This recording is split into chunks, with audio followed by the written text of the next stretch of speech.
Hey everyone, this is Mike.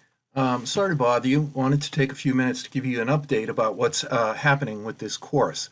I'm recording this on Sunday before the term starts, and I just found out that I'm having an eye problem. I've detached a retina, and I need to go to the operating room tomorrow. It's not something that can be put off or deferred.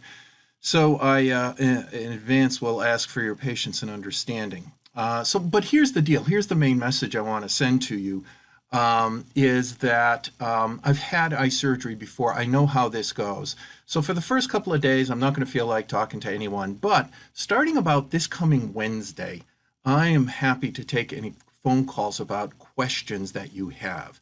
Because of I won't have any vision at that point in my left eye. I'm not really able to keep up with email, but a phone call is great. If any of you have ever had to recover from eye problems, it's really boring. I'm the kind of guy who reads a lot through the day, but when you're recovering from eye surgery, you're not able to read. So talking on the phone is great. I really don't mind it. It gets very, very boring. So really, feel free to call me if you have any questions.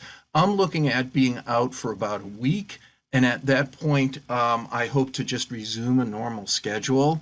But in the meantime, again, feel free to call my cell phone. It's 215-518-0974. All students of mine have my cell phone on the syllabus, so you can find it there if you didn't catch that. So anyhow, I look forward to seeing you next week. And in the meantime, give me a call if you have any questions.